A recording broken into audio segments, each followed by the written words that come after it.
لگی لپٹی یا اپنی طرف سے بات نہیں کر رہا. تفسیر مظہری قاضی ثناء اللہ پانی پتی رحمت اللہ تعالی کی آپ تفسیر مظہری اٹھا کے دیکھیں, اس میں قاضی ثناء اللہ پانی پتی کہتے ہیں کہ مولا علی کی ولادت جب ہوئی ہے وہ تو جوف کعبہ کے بیچ میں ہوئی ہے, اور وہ درار الحمدللہ جس نے عمرہ کیا ہے, جس نے حج کیا ہے, مجھ گناہگار تو میرے ساتھ جو لوگ گئے ہیں جن سب نے دیکھا, میں نے بھی ان آنکھوں سے آج تک اس دیوار کو جو شک میں نے بھی دیکھا ہے, اور اس کو سمنٹ سے پر کیا جاتا ہے. یہ ہے, اس کو سمنٹ سے پر کیا جاتا ہے, اور وہی نشانی ہے جشن مولود کعبہ جہاں مولا علی کے لیے دیوار کھل گئی تھی اور آپ کی والدہ اندر گئی اور پھر آپ کی پیدائش ہوئی. بعض لوگ اتفاق نہیں کرتے, لیکن اہل سنت والجماعت کا اس پر اجماع ہے. امام حاکم نے المستدرک میں اس کو لکھا ہے, نقل کیا ہے کہ مولا علی کی ولادت, اور حضرت مولانا عبد الرحمن نور الجامی نے بھی مستدرک حاکم کے روایت سے کہا ہے, نقل کیا, انہوں نے بھی کہا ہے کہ مولا علی کی ولادت جوف کعبہ میں ہوئی ہے. اب آپ اندازہ لگائیے جو شخصیت کعبے میں پیدا ہو رہی ہے. میں تھوڑی دیر کے لیے سوچ میں پڑ گیا کہ علی کے مقام کو میں کیسے بیان کروں. ہیں تو ولی امام الاولیاء, ایک طرف میں مولا علی کی والدہ کی شان کو سمجھنے کی کوشش کرتا ہوں. بے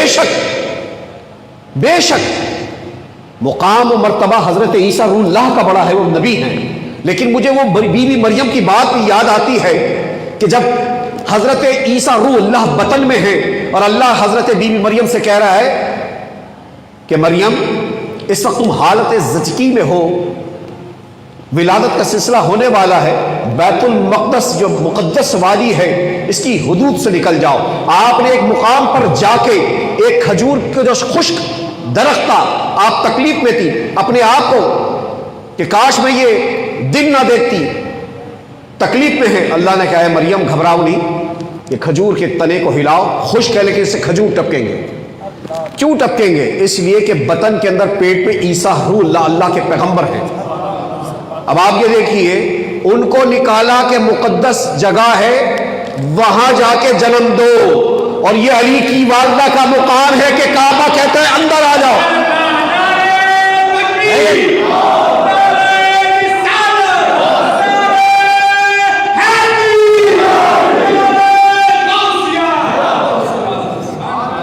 تو بات کر رہا ہوں, غور سے سنیے گا بس.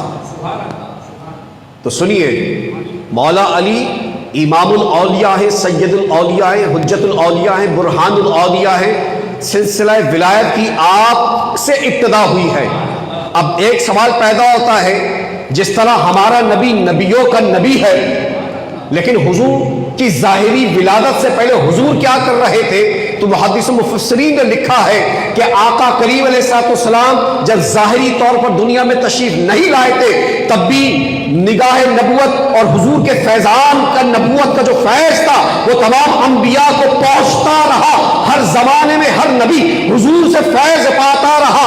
آدم کے اندر اگر آپ کو ملیں گے جلوے حضور کے, نوح میں ملیں گے جلوے حضور کے, ابراہیم میں ملیں گے جلوے حضور کے, موسیٰ میں ملیں گے جلوے حضور کے, عیسیٰ میں ملیں گے جلوے حضور کے. ہر پیغمبر کے اندر آپ دیکھتے جائیں تو کیا آپ کو ملے گا؟ حضور کا فیضان ملے گا.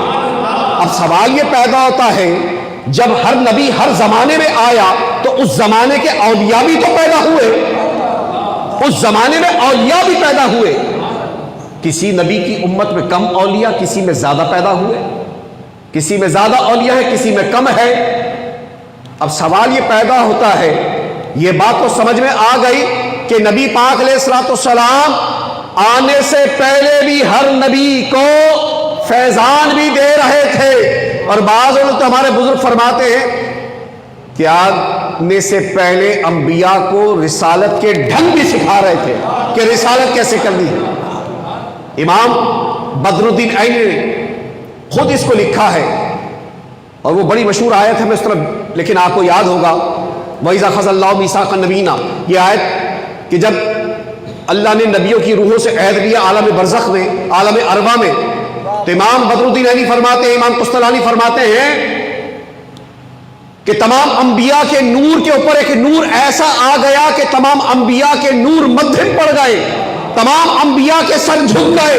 کیوں کہ حضور کا نور نبوت نے سب کو ڈھانپ لیا، اور تمام نبیوں نے کہا مولا یہ کس کا نور ہے کہ جس کے آگے ہمارے نور ماندے پڑ گئے؟ کہا یہ نبی آخر امام مصطفیٰ احمد مصطفیٰ محمد مصطفیٰ صلی اللہ علیہ وسلم۔ اب میں پوچھتا ہوں، اس کی روایت کے اندر اختلاف ہے، سند میں اختلاف ہے، لیکن حضرت سلمان فارسی کی وہ روایت جو بڑی مشہور و معروف ہے، اور وہ حدیث جو حضرت سلمان فارسی سے منسوب ہے، بعض لوگوں نے اس حدیث کے سند کے اوپر کلام کیا ہے، لیکن میں آپ سب سمجھتے ہیں ایک بات کو کہ امام تھوڑی دیر کے لیے حضرت سلمان فارسی جن کو حضور نے اپنی اہل بیت میں شامل کیا ہے، اور وہ صحابی کہ جس نے 200-250 سال کی عمر پائی ہے، اور وہ 14 مذہب اختیار کرتے ہوئے کبھی یہودی بنا، کبھی آتش پرست بنا، کبھی عیسائی بنا، وہ بکتا بکاتا کس طریقے سے اپنے آپ کو بیچتا ہوا آخر میں حضور کی بارگاہ میں آئے، اور اس حدیث کی روایت حضرت سلمان فارسی سے ہے، تو سلمان فارسی بڑا محدث نہیں بلکہ صحابی رسول ہیں، اور ان کی روایت کردہ جو حدیث ہے وہ کتنی مستند ہوگی، لیکن بعض لوگوں نے کلام کیا ہے کہ یہ حدیث ضعیف ہے۔ ارے ضعیف ہے، لیکن یہ تو دیکھو کہ بیان کس نے کیا ہے، کیونکہ جب علی کی بات آتی ہے تو حدیث کی تعویلات اور حدیث کے اندر کلام کو فوراً کر دیا جائے، لیکن وہی حدیث اگر کسی دوسرے کے لیے ہو، تھک اس پہ مہر ثبت، یہ ہے مولا علی کی بات آئے گی تو سند بھی دیکھی جائے گی، جی وہ ہے یا نہیں، پتہ نہیں کہا نہیں کہا حضور نے۔ ارے بات یہ ہے جس طرح دوسروں کو مانتے ہو ان کو شانیں بھی تو حضور سے ملی ہیں، تو جس کے لیے سب سے زیادہ شان خود حضور نے کہی اس کی شان کو بھی تو مانو۔ یہ شان میں نے اور تم نے کوئی دی ہے، کسی مولوی مفتی یا قاری یا پیر فقیر نے نہیں دی، یہ شان خود اللہ اس کے رسول نے دی ہے۔ اب سنیے، تو مولا علی امام تفسیر مظہری میں حضرت قاضی ثناء اللہ پانی پتی کہتے ہیں کہ مولا علی جب دنیا میں نہیں آئے تھے تو جتنے بھی انبیاء آئے ان انبیاء کے زمانے میں جتنے اولیاء ہوئے ان اولیاء کو روح علی سے فیض ملتا رہا، ہر زمانے میں ہر ولی علی کی روح سے فیضیاب ہوتے رہے۔ اور سلمان فارسی کی وہ روایت کہ اللہ کے رسول نے فرمایا کہ میں اور علی ایک ہی نور سے ہیں، میں اور علی ایک ہی نور سے ہیں، اور اللہ نے ہم دونوں کے جو نور ہے تمام انبیاء یعنی حضرت آدم کی پیدائش سے 14,000 سال پہلے اللہ نے اس نور کو خلق کیا، اور پھر اس نور کے 2 حصے کیے، ایک حصہ میں ہوں، دوسرا حصہ علی ہے۔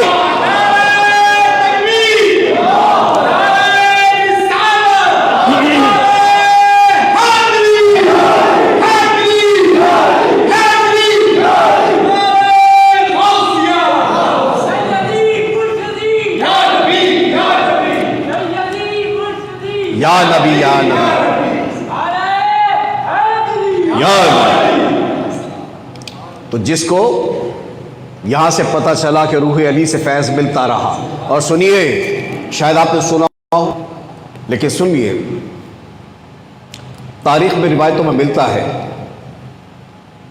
کہ آپ کے والد محترم مولا علی علیہ السلام کے والد محترم کرم اللہ وجہہ الکریم کے والد محترم حضرت ابو طالب، آپ نے ایک سفر کیا یمن کا، ابھی آپ اپنی ماں کے پیٹ میں نہیں آئے، حضرت ابو طالب سفر کر رہے ہیں یمن کا، یمن پہنچے، سامان تجارت کیا تو وہاں لوگوں نے کہا کہ یہاں ایک شخص ہے جس کی عمر 300 سال ہے، اور کہتے ہیں وہ تورات و زبور اور ان تمام الہامی کتابوں کا عامل ہے، جو پوچھو جواب دے دیتا ہے۔ حضرت ابو طالب کا چلو مل کے ہم بھی مل لیتے۔ آپ پہنچے تو جب آپ اس کے پاس پہنچے تو کہتے ہیں اس کی عمر اتنی زیادہ تھی کہ اس کی بھویں جو تھی اس کی کھال لٹک کے اتنی آ گئی تھی کہ آنکھیں دیکھنا چاہے تو پہلے پلکوں کو اٹھاتا، یعنی اس طریقے سے اپنے پپوٹے اوپر کرتا آنکھوں کے پھر دیکھتا، اتنا ضعیف ہو چکا تھا۔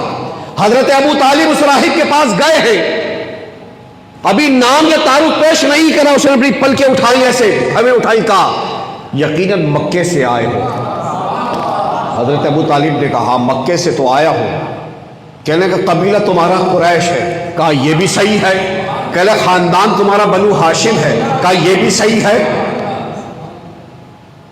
اب سنو, کہہ لیں گے ابو طالب تمہارا نام ہے اور تمہیں سب عمران کے نام سے یاد کرتے ہیں. کہا جی بالکل یہی نام ہے. کہہ لیں گے میں تمام کتابوں کا عامل ہوں, الہامی کتابوں کا. اے ابو طالب تجھے بشارت اور خوشخبری دے رہا ہوں. کیا؟ تیرا ایک بھائی ہے عبداللہ جو دنیا میں اس وقت نہیں ہے, جا چکا ہے. اس کا جو در یتیم ہے وہ نبی و آخر الزماں ہے. ابو طالب نے کہا اچھا. ہاں وہ نبی و آخر الزماں ہے, کیونکہ میں عمر کے اس حصے میں ہوں کہ میں جا نہیں سکتا. جب وہ اعلان کرے گا میں دنیا میں ہوں گا نہیں, تو لہٰذا جب جاؤ تو جا کے میری طرف سے کہہ دینا میں ان پر ایمان بھی لے آیا اور ان کی تصدیق بھی کی. ابو طالب نے کہا اچھا. ہاں اے ابو طالب ایک بشارت اور لے جا. کیا؟ ایک بشارت اور لے جا. تیرے گھر میں وہ بچہ آنے والا ہے. تیرے گھر میں وہ بچہ آنے والا ہے. کہنے کا کون سا بچہ؟ کہہ لے وہ بچہ ایسا بچہ ہے کہ ولیوں کا سردار ہے, امام الاولیاء ہے, اور ایسی ہستی ہے کہ قیامت تک لوگ اس پہ فخر کریں گے. ابو طالب نے کہا میں اس کی بات کو کیسے مانوں؟ کہا کہ اگر تم واقعی اتنے پہنچے ہوئے ہو تو مجھے کچھ دکھاؤ, ثبوت دو. اس نے کہا ابو طالب کیا چاہتے ہو؟ کہیں گے یہ خشک انار کا درخت ہے. اگر تم واقعی اللہ کے بندے ہو اس زمانے کے دین کے حساب سے تو یہ خشک انار کا جو درخت ہے اسی وقت تر و تازہ, اس میں انار کے پھل لگ جائیں. اس راہب نے دعا کی, اسی وقت اس پہ پھل لگ گئے اور تر و تازہ ہو گیا. ابو طالب مان گئے. اب ابو طالب یمن سے دوڑے دوڑے جا رہے ہیں, جلدی جلدی پہنچے. پہنچ کے جب گھر میں پہنچے, پہنچتے ہی کہا ابو طالب تو جب گھر میں پہنچے گا, ابھی تک تو آثار نہیں ہے, لیکن جب اس راہب نے کہا تو گھر پہنچے گا تو خوش نصیبی تیرے بیوی کے بدن میں داخل ہو چکی ہوگی اور وہ بچہ تیرے وجود یعنی تیری بیوی کے وجود میں آ چکا ہوگا, بطن میں آ چکا ہوگا. حضرت ابو طالب اس کی بات کی تصدیق کے لیے پہنچے. جب مدینے سے مکہ المکرمہ پہنچے اور پہنچنے کے بعد اب اپنی بیوی کے پاس گئے. کہا مجھے لگتا ہے کہ کوئی خوشخبری ہے. بیوی نے کہا آپ کو کیسے پتا؟ کہا مجھے کسی نے بتایا. کہا بالکل صحیح بتایا, میں امید سے ہوں. اب سنیے, تاریخ میں شاید ہی سنا ہو. اب سنیے, حضور علیہ الصلوۃ والسلام کی عمر 30 سال کے قریب کچھ کم و بیش ہے. آپ جب بھی گھر میں آتی آپ کی چچی کھڑی ہو جاتی. حضرت ابو طالب نے دیکھا کیا بات ہے, جب بھی میرا بھتیجا آتا میری بیوی اٹھ جاتی. کہہ لیں گے بات یہ ہے تم اس کی ماں ہو, تم اس کی ماں ہو تو تم کیوں کھڑی ہوتی ہو؟ اولاد پر فرض ہے اپنے ماں باپ کا احترام, تو تم کیوں کھڑی ہوتی ہو؟ کہنے کی بات یہ ہے کہ میں یوں کھڑی نہ اپنی مرضی سے نہیں ہوتی. پھر کہنے کی جو بچہ میرے پیٹ میں ہے وہ مجھے جب محمد آتے ہیں تو مجھ کو بیٹھنے نہیں دیتا بلکہ کھڑا کر دیتا ہے.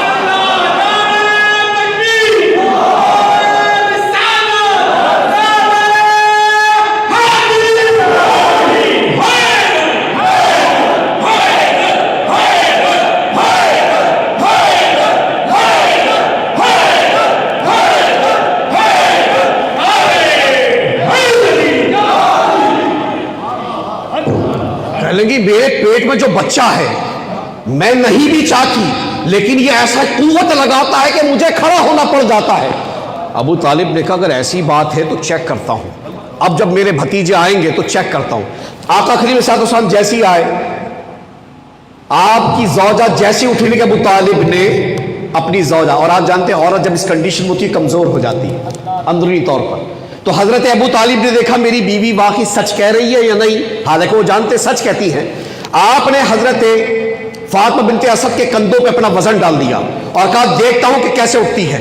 پوری طاقت لگائی. آقا کریم صاحب جیسی آئے, ابو طالب کندھے کو دبا رہے اور علی پیٹ میں ہے اور اٹھا رہے ہیں. باپ زور لگا کے دبا رہا ہے, علی کی ولایت کی طاقت اٹھا رہی ہے. اسی کشمکش میں اتنی طاقت لگی کہ ابو طالب بھی اس طاقت کو برداشت نہ کر سکے اور حضرت فاطمہ بنت اسد کھڑی ہو گئی. ابو طالب حیران ہے کہ واقعی میں نے پورا زور لگایا, میں نے پورا زور لگایا, لیکن اس بچے نے جو پیٹ میں مجھے کھڑا کر دیا. اب سنیں, آقا کریم صاحب گھر میں آتے چچا جان کے, ادھر جاتے ادھر جاتے کام کرتے.